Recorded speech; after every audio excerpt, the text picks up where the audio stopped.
का जय मसीह की। आज हम बताएंगे कि अनुग्रह कैसे करते हैं। कृपया मेरे वीडियो पर बने रहिए। चैनल पर नए होंगे चैनल को सब्सक्राइब कर दीजिएगा। अनुग्रह पवित्र आत्मा का सामर्थ्य है जो आपको आसानी से वो करने के लिए उपलब्ध है जो आप आपकी शक्ति में प्रयास करके नहीं कर सकते। अनुग्रह हमारे जीवन में आने वाला परमेश्वर का सामर्थ्य है जो हमें वह करने के लिए स्वतंत्र रूप से सक्षम करता है जो हमें करने की आवश्यकता है। परमेश्वर का अनुग्रह हमेशा उपलब्ध होता है, लेकिन हमें इसे विश्वास द्वारा प्राप्त करने की आवश्यकता है और हमें परमेश्वर के बिना अपनी ताकत से चीज़ों को करने की कोशिश करने से इनकार कर देना चाहिए। पवित्र आत्मा हमें पिता परमेश्वर की ओर से अनुग्रहित करता है। अनुग्रह वास्तव में पवित्र आत्मा का सामर्थ्य है जो लोगों को बचाने और उन्हें पवित्र जीवन जीने और परमेश्वर की इच्छा को पूरा करने में सक्षम बनाने के लिए परमेश्वर के सिंहासन से उमड़ता है। हम अपने जीवन में परमेश्वर के अनुग्रह के कारण हर दिन आनंदित होकर शांति, आनंद और संतोष से भरे रह सकते हैं। यह उसका अनुग्रह है जो हमें उसके साथ करीब संगति में रहने की अनुमति देता है। परमेश्वर के अनुग्रह से आराम और संतोष उत्पन्न करने वाली सहजता से जीवन का आनंद लिया जा सकता है। अनुग्रह बाइबल में एक निरंतर चलते रहने वाला विषय है और यह यीशु के आने के साथ नए नियम में समाप्त होता है। यूहन्ना। नए नियम में अनुग्रह या कृपा का अनुवाद शब्द यूनानी शब्द करिस से आता है, जिसका अर्थ कृपा, आशीष या दयालुता से है। हम सभी अनुग्रह या कृपा को दूसरों तक बढ़ा सकते हैं, परंतु जब परमेश्वर के संबंध में शब्द अनुग्रह का उपयोग किया जाता है तो यह अधिक सामर्थ्य अर्थ को देता है। अनुग्रह में परमेश्वर हमें श्राप के स्थान पर आशीष देने के लिए चुनता है, क्योंकि हम हमारे पाप के दंड को पाने के योग्य हैं। ये हम अयोग्य के ऊपर उसकी परोपकारिता है। इफिसियों कहता है कि क्योंकि विश्वास के द्वारा अनुग्रह ही से तुम्हारा उद्धार हुआ है और ये तुम्हारी ओर से नहीं वरन परमेश्वर का दान है। परमेश्वर के साथ संबंध में आने के लिए एकमात्र तरीका हमारे प्रति उसकी कृपा का होना है। आदम की वाटिका में अनुग्रह दिया जाना आरंभ हुआ जब परमेश्वर ने आदम और हव्वा के पाप को ढकने के लिए एक पशु को मार दिया। उत्पत्ति। वह उनकी अवज्ञा के लिए मनुष्य को मार सकता था, परंतु उन्हें नष्ट करने की अपेक्षा उसने मनुष्य को उसके साथ सही होने के लिए एक तरीका बनाने का निर्णय लिया। अनुग्रह की यह पद्धति पुराने नियम में चलती रही जब परमेश्वर ने पाप से भरे हुए लोगों के लिए प्रायश्चित करने के लहू की बलि को माध्यम के रूप में दिया। यह उन बलिदानों का भौतिक लहू नहीं था जो पापियों को शुद्ध करता था, ये परमेश्वर का अनुग्रह था जिसके कारण परमेश्वर ने उन्हें क्षमा किया जिसने उस पर भरोसा किया। इब्रानियों। उत्पत्ति। पाप से भरे हुए लोगों परमेश्वर के द्वारा बलि चढ़ाए जाने में अपना विश्वास दिखाया जिसे परमेश्वर ने ठहराया था। प्रेरित पौलुस ने कई पत्रों का आरंभ इस वाक्यांश के साथ किया है, हमारे पिता परमेश्वर और प्रभु यीशु मसीह की ओर से तुम्हें अनुग्रह और शांति मिलती रहे। रोमियो, इफिसियों, कुरिन्थियों। परमेश्वर ही अनुग्रह को आरंभ करने वाला है और यह वही जिसमें से अन्य सभी तरह के अनुग्रह बहते हैं। परमेश्वर दया और अनुग्रह दोनों ही को दिखाता है, परंतु वे एक नहीं है। दया उस दंड को रोकती है जिसे हम पाने के योग्य हैं। अनुग्रह एक ऐसी आशीष को देता है जिसे हम पाने के योग्य नहीं हैं। अनुग्रह में परमेश्वर ने हमारे स्थान पर अपने सिद्ध पुत्र को त्याग कर हमारे पापों के ऋण को अदा कर देना चुना है। तीतुस। कुरिन्थियों। परंतु वह दया में भी बहुत आगे बढ़ जाता है और अपने शत्रुओं को अनुग्रह प्रदान करता है। रोमियो। जब हम उसके प्रस्ताव को स्वीकार करते हैं और उसके बलिदान में अपने विश्वास को रखते हैं तब वह हमें क्षमा। इब्रानियों, इफिसियों, मेल मिलाप। कुलुसियों, बहुतायत का जीवन। यूहन्ना, शाश्वतकालीन मीरास। लूका, अपना पवित्र आत्मा। लूका और उसके साथ स्वर्ग में रहने के लिए स्थान यूहन्ना को प्रदान करता है। अनुग्रह में परमेश्वर सबसे अधिक अयोग्य व्यक्ति को भी सबसे बड़ा खजाना दे रहा है जो हम में से प्रत्येक के लिए है, और हम जो उसके सहकर्मी हैं ये भी समझाते हैं कि परमेश्वर का अनुग्रह जो तुम पर हुआ व्यर्थ न रहने दो। कुरिन्थियों। हमारे जीवन में कई बार ऐसा होता है जब हम वास्तव में सबसे नीचे के बाग से गुजरे हैं। हमारे पास सवाल, भ्रम और हताशा के अलावा कुछ नहीं बचा है। ऐसे समय में हमें इस बात पर ध्यान देने की ज़रूरत है कि इब्रानियों हमें क्या बताता है। इसलिए आओ हम अनुग्रह के सिंहासन के निकट हियाव बांध कर चलें कि हम पर दया हो और वह अनुग्रह पाएं जो आवश्यकता के समय हमारी सहायता करे। ध्यान से पाएं और दया हो शब्दों पर ध्यान दें। प्रेरितों की पुस्तक में इस तरह की अवधि की शुरुआती कलीसिया, बाइबल कहती है कि उस समय हेरोदेस राजा ने कलीसिया के कई एक व्यक्तियों को दुख देने के लिए उन पर हाथ डाले। प्रेरितों के काम, हेरोदेस ने बड़े पैमाने पर उत्पीड़न शुरू किया। याकूब को मार दिया गया और पतरस पर मुकदमा चलाया गया। उनकी हताशा, भय और भ्रम के बीच बाइबल प्रेरितों के काम में कहती है कि कलीसिया इकट्ठा हुआ और ईमानदारी से प्रार्थना करने लगे। प्रार्थना वह प्रक्रिया है जिसके द्वारा हम परमेश्वर की अनुग्रह से आकर्षित होते हैं। उन्होंने सामर्थ को आकर्षित किया और तब तक प्रार्थना की जब तक एक अलौकिक चमत्कार को उकसाया नहीं गया। पतरस को छुड़ाने के लिए परमेश्वर द्वारा एक दूत भेजा गया। जब हम परमेश्वर की कृपा से आकर्षित होते हैं तो यह अलौकिकता को उत्तेजित करता है। उसी नस में मसीहियों को संयुक्त रूप से परमेश्वर के साथ परिश्रम करने के लिए बुलाया गया है। परमेश्वर कभी कपटी नहीं होता, इसलिए उन्होंने हमारे ऊपर अनुग्रह किया है। अनुग्रह की एक डिग्री और माप है जो उन सभी के जीवन में है जो प्रभु यीशु मसीह में विश्वास करते हैं। यह अनुग्रह छोड़ दिया जाने वाला टैग नहीं है, लेकिन हम जीवन और सेवकाई के लिए आवश्यक सभी को आकर्षित करने के लिए इसमें जाने के लिए हैं। पुराने नियम के दौरान ऐसे व्यवस्था और धार्मिक अनुष्ठान थे जिनका पालन परमेश्वर के साथ शांति से रहने के लिए करना पड़ता था। मसीह एक बार और सभी के लिए प्राण को देने के लिए आया था कि अब हम अपने जीवन को कई धार्मिक व्यवस्था और अनुष्ठानों को संतुष्ट करने की कोशिश में नहीं रह पाएंगे जो कि पालन करना मुश्किल है, लेकिन हम अलौकिक सशक्तिकरण के माध्यम से परमेश्वर का जीवन जी सकते हैं। परमेश्वर के जीवन को जीने के लिए मसीह के माध्यम से हमारे लिए अनुग्रह प्रदान किया गया है। ये जीवन वह है जिसे बाइबल आत्मा का जीवन भी कहती है। यह एक शुद्ध आत्मिक जीवन है जो हमारे अंदर परमेश्वर की आत्मा द्वारा नियंत्रित है। इसलिए आपको परमेश्वर की कृपा से आकर्षित होने के लिए हमेशा उनकी क्षमता में रहने का एक निश्चित तरीका बनाने की जरूरत है। बाइबल कहती है, क्योंकि कोई मनुष्य अपने बल के कारण प्रबल न होगा। शमूएल पर वह दीनों पर अनुग्रह करता है। याकूब, क्या आप परमेश्वर की आज्ञा को पूरा करने के लिए संघर्ष करते हैं? ऐसा इसलिए हो सकता है क्योंकि आप मनुष्य के ज्ञान द्वारा आत्मिक जीवन जीने की कोशिश कर रहे हैं। यदि आप पूरी तरह से उनकी कृपा पर निर्भर हैं और उनकी ओर दौड़ते हैं, तो वह आपकी मदद करने के लिए विश्वासयोग्य और धर्मी यूहन्ना है। आज आपको परमेश्वर की कृपा से वही ईंधन बनाने के लिए सावधान रहना चाहिए जिसके माध्यम से आप कायम हैं। क्या आप आज कृपा के कुएं से आकर्षित होने के लिए तैयार हैं? हे प्रभु, आपसे हमेशा मेरी सामर्थ आकर्षित होने में मेरी मदद कर। जैसा कि मैं आज बाहर जाता हूँ, मुझे अनुग्रह और सहायता के लिए पूरी तरह से आपके ओर देखने के अनुग्रह प्राप्त होता है। आरंभ में यीशु ने सुसमाचार को फैलाया और पश्चाताप के मार्ग का उपदेश दिया।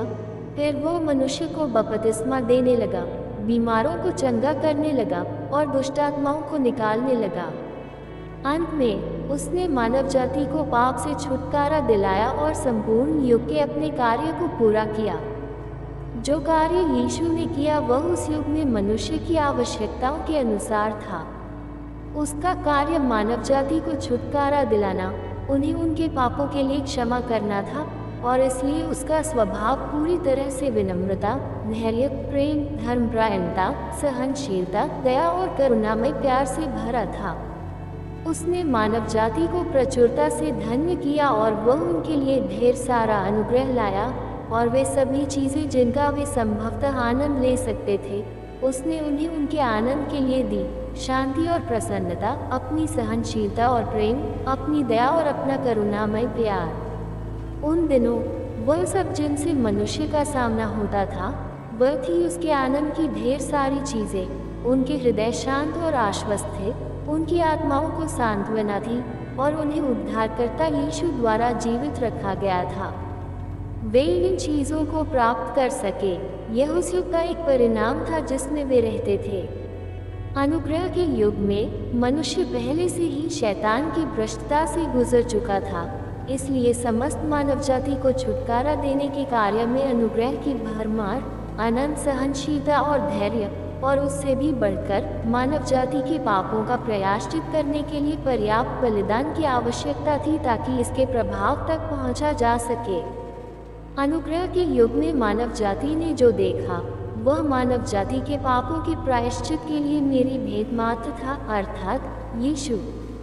वे केवल इतना ही जानते थे कि परमेश्वर दयावान और सहनशील हो सकता है, और उन्होंने केवल यीशु की दया और करुणा में प्रेम को देखा था।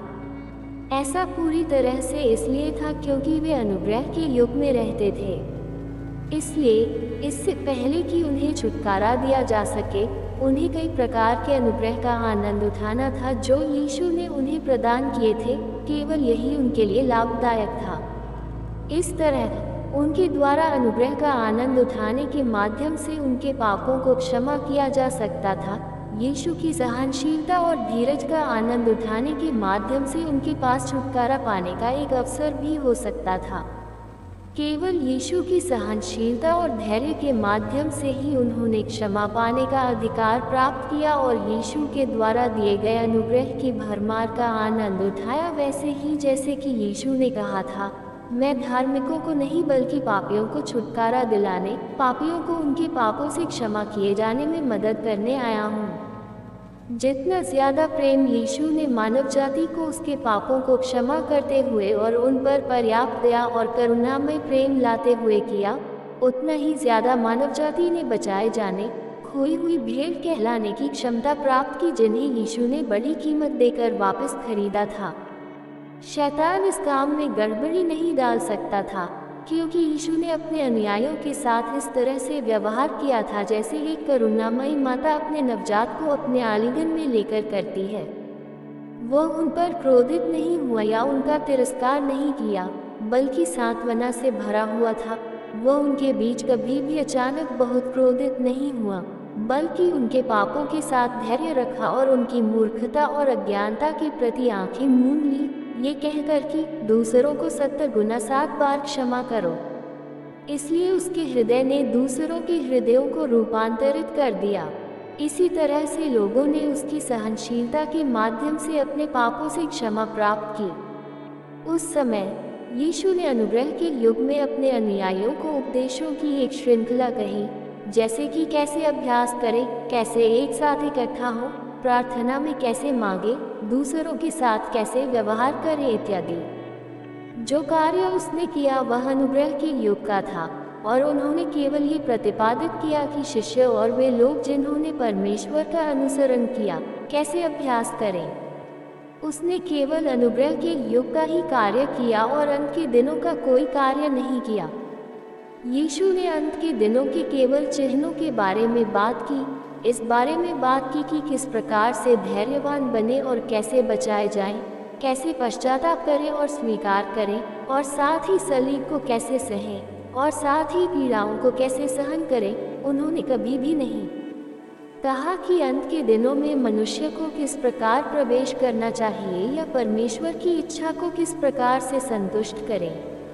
मनुष्य जिसने परमेश्वर को अपनी ही धारणाओं में सीमित कर दिया है, वह किस प्रकार उसके प्रकटनों को प्राप्त कर सकता है। यीशु का काम केवल मनुष्य के उद्धार और क्रूसित होने के लिए था। इस प्रकार किसी भी व्यक्ति को जीतने के लिए उसे अधिक वचन कहने की कोई ज़रूरत नहीं थी। उसने जो कुछ भी सिखाया उसमें से काफ़ी कुछ शास्त्रों के शब्दों से लिया गया था, और भले ही उसका काम शास्त्रों से आगे नहीं बढ़ा, फिर भी वह क्रूसित होने के काम को पूरा कर पाया। उसका काम वचन का नहीं था, न ही मानव जाति पर विजय पाने के लिए था, बल्कि मानव जाति का उद्धार करने के लिए था। उसने मानव जाति के लिए बस पापबलि का काम किया, मानव जाति के लिए वचन के स्रोत के समान कार्य नहीं किया। जब यीशु अपना काम कर रहा था तो उसके बारे में मनुष्य का ज्ञान तब भी अज्ञात और अस्पष्ट था।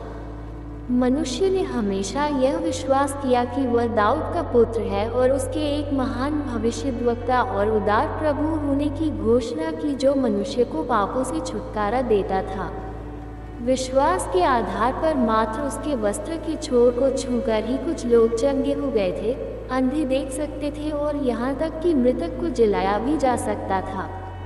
हालांकि मनुष्य अपने भीतर गहराई से जड़ जमाए हुए शैतानी भ्रष्ट स्वभाव को नहीं समझ सका और न ही मनुष्य ये जानता था कि उसे कैसे दूर किया जाए। मनुष्य ने बहुतायत से अनुग्रह प्राप्त किया, जैसे देह की शांति और खुशी, एक व्यक्ति के विश्वास करने पर पूरे परिवार की आशीष और बीमारियों से चंगाई इत्यादि। शेष मनुष्य के भले कर्म और उसका ईश्वर के अनुरूप प्रकटन था। यदि मनुष्य इस तरह के आधार पर जीवन जी सकता था तो उसे एक उपयुक्त विश्वासी माना जाता था। केवल ऐसे विश्वासी ही मृत्यु के बाद स्वर्ग में प्रवेश कर सकते थे, जिसका अर्थ है कि उन्हें बचा लिया गया था। परंतु अपने जीवन काल में उन्होंने जीवन के मार्ग को बिल्कुल भी नहीं समझा था। वे बस एक निरंतर चक्र में पाप करते थे, फिर पाप स्वीकारोक्ति करते थे और अपना स्वभाव बदलने के पथ पर कोई प्रगति नहीं करते थे। अनुग्रह के युग में मनुष्य की दशा ऐसी ही थी। क्या मनुष्य ने पूर्ण उद्धार पा लिया है? नहीं। यद्यपि मनुष्य को छुटकारा दिया गया है और उसके पापों को क्षमा किया गया है, फिर भी इसे केवल इतना ही माना जा सकता है कि परमेश्वर मनुष्य के अपराधों का स्मरण नहीं करता है और मनुष्य के अपराधों के अनुसार मनुष्य से व्यवहार नहीं करता है। हालांकि जब मनुष्य जो देह में रहता है, जिसे पाप से मुक्त नहीं किया गया है, वह भ्रष्ट शैतानी स्वभाव को अंतहीन रूप से प्रकट करते हुए केवल पाप करता रह सकता है। यही वह जीवन है जो मनुष्य जीता है, पाप और क्षमा का एक अंतहीन चक्र। अधिकांश मनुष्य दिन में सिर्फ इसलिए पाप करते हैं ताकि शाम को स्वीकार कर सके। इस प्रकार भले ही पापबलि मनुष्य के लिए सदैव प्रभावी है, फिर भी यह मनुष्य को पाप से बचाने में समर्थ नहीं होगी। उद्धार का केवल आधा कार्य ही पूरा किया गया है, क्योंकि मनुष्य में अभी भी भ्रष्ट स्वभाव है। अनुग्रह के युग में पश्चाताप के सुसमाचार का उपदेश दिया गया और कहा गया कि यदि मनुष्य विश्वास करता है तो उसे बचाया जाएगा। आज उद्धार के स्थान पर केवल विजय और पूर्णता की बात होती है। ऐसा कभी नहीं कहा जाता है कि यदि एक व्यक्ति विश्वास करता है तो उसका पूरा परिवार धन्य हो जाएगा, या कि उद्धार एक बार और सदा के लिए हो जाता है। आज कोई इन वचनों को नहीं बोलता है और ऐसी चीजें पुरानी हो गई हैं। उस समय यीशु का कार्य समस्त मानव जाति के छुटकारा का था। उन सभी के पापों को क्षमा कर दिया गया था जो उसमें विश्वास करते थे। जितने समय तक तुम उस पर विश्वास करते थे, उतने समय तक वह तुम्हें छुटकारा देगा। यदि तुम उस पर विश्वास करते थे तो तुम अब और पापी नहीं थे, तुम अपने पापों से मुक्त हो गए थे। यही है बचाए जाने और विश्वास द्वारा उचित ठहराए जाने का अर्थ। फिर भी जो विश्वास करते थे उन लोगों के बीच वह रह गया था जो विद्रोही था और परमेश्वर का विरोधी था, और जिसे अभी भी धीरे धीरे हटाया जाना था। उद्धार का अर्थ यह नहीं था कि मनुष्य पूरी तरह से यीशु द्वारा प्राप्त कर लिया गया था, लेकिन ये कि मनुष्य अब और पापी नहीं था, कि उसे उसके पापों से क्षमा कर दिया गया था, बशर्ते कि तुम विश्वास करते थे कि तुम कभी भी अब और पापी नहीं बनोगे। आज का वीडियो इतना ही था। मिलते हैं अगले वीडियो में। आमीन।